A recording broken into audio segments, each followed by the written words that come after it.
नमस्कार। आज हम कुछ पुराने दस्तावेजों में झांक रहे हैं। ये 1916 से 1920 के बीच के हैं और इनसे पता चलता है कि छत्तीसगढ़ में आज़ादी की लड़ाई की शुरुआती हलचलें कैसी थीं। इन सोर्स में देखिए, होम रूल लीग की बात है, राजनीतिक बैठकें हो रही हैं, रॉलेट एक्ट का विरोध है और तो और खिलाफत आंदोलन में भी छत्तीसगढ़ पीछे नहीं था। तो चलिए देखते हैं इन सालों में यहाँ राजनीतिक चेतना कैसे जाग रही थी और कौन लोग थे जो आगे बढ़कर नेतृत्व कर रहे थे। शुरुआत करते हैं 1916 से। होम रूल आंदोलन अपने शासन की मांग। लोकमान्य तिलक और एनी बेसेंट की जो आवाज थी वो यहाँ छत्तीसगढ़ तक भी पहुंची। जैसे रायपुर में पंडित रविशंकर शुक्ल, माधवराव सप्रे, लक्ष्मणराव उदगीरकर, इन्होंने कमान संभाली और बिलासपुर में ई राघवेंद्र राव, दुर्ग में घनश्याम सिंह गुप्त, राजनांदगांव में ठाकुर प्यारेलाल सिंह, ये सब सक्रिय थे। हाँ बिल्कुल। और 1917 आते आते तो रायपुर और बिलासपुर में बाकायदा लीग की शाखाएं खुल चुकी थी। और एक दिलचस्प बात यह है कि जनवरी 1918 में लोकमान्य तिलक खुद रायपुर और बिलासपुर आए थे। अच्छा, तिलक खुद आए थे? हाँ, उनके आने से यहाँ के लोगों में जो स्वशासन की भावना थी उसको एक सीधा बल मिला, जो शायद पहले सिर्फ पढ़े लिखे तबके तक ही थी, वो अब आम लोगों तक पहुंच रही थी। फिर मार्च 1918 में रायपुर में एक बड़ा क्षेत्रीय होम रूल सम्मेलन भी हुआ, जिसकी अध्यक्षता पंडित रविशंकर शुक्ल ने की।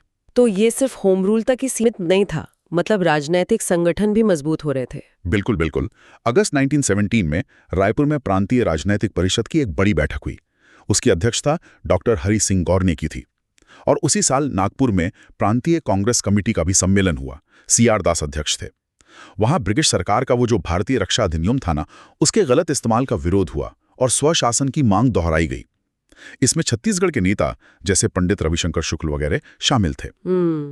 तो इससे ये पता चलता है कि छत्तीसगढ़ अब राष्ट्रीय मुद्दों पर भी अपनी आवाज उठा रहा था, धीरे धीरे। और ये आवाज दिल्ली तक भी पहुंची थी। क्या कांग्रेस कमेटी की बैठक हुई, अध्यक्ष थे पंडित मदन मोहन मालवीय, और छत्तीसगढ़ से भी ई राघवेंद्र राव, CM ठक्कर समेत करीब 12 सदस्य शामिल हुए थे।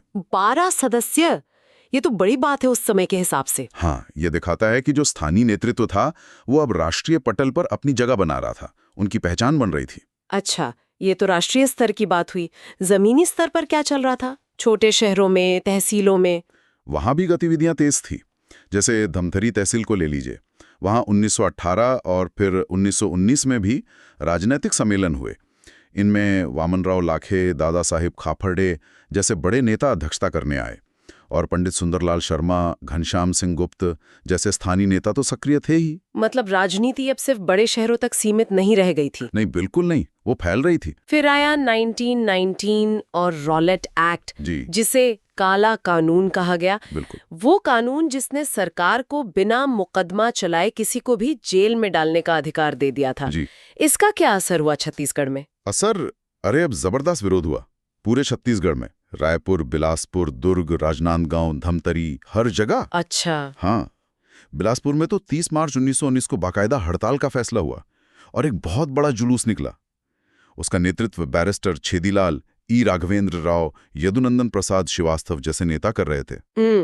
रायपुर में पंडित सुंदरलाल शर्मा ने सभा में भाषण दिया, पुरजोर विरोध किया।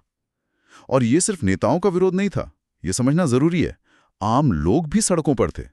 गुस्सा साफ दिख रहा था। और इसी दौर में किसानों और मजदूरों को भी संगठित करने की कोशिश हुई। दस्तावेज ये भी बताते हैं। हाँ बिल्कुल। फरवरी 1920 में राजीव में एक किसान मजदूर सभा हुई थी। इसकी अध्यक्षता पंडित विष्णुदत्त शुक्ल ने की, और सहयोगी कौन थे? पंडित सुंदरलाल शर्मा, पंडित रविशंकर शुक्ल, माधवराव सप्रे जैसे बड़े नेता। तो इसका मकसद क्या था?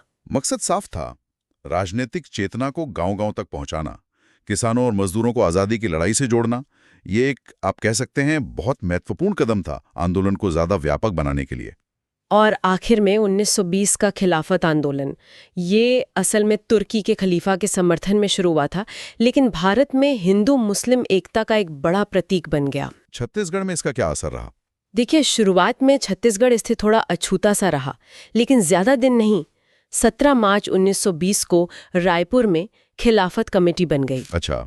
और फिर अली बंधु, जो इस आंदोलन के बड़े नेता थे, वो बिलासपुर आए और उन्होंने सभा को संबोधित किया।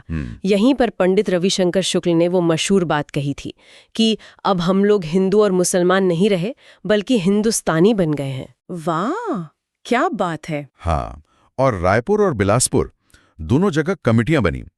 इसमें हिंदू और मुस्लिम दोनों समुदायों के नेता साथ आए। ये उस दौर की जो सांप्रदायिक एकता थी उसकी एक बहुत अच्छी मिसाल है। तो इन दस्तावेजों को देखकर ये तो बिल्कुल साफ है कि 1916 से 1920 का जो वक्त था वो छत्तीसगढ़ के लिए राजनीतिक रूप से बहुत बहुत अहम था। होम रूल से लेकर खिलाफत आंदोलन तक यहाँ के लोग, यहाँ के नेता देश की आज़ादी की लड़ाई में पूरी तरह सक्रिय हो रहे थे, कंधे से कंधा मिला रहे थे। निश्चित तौर पर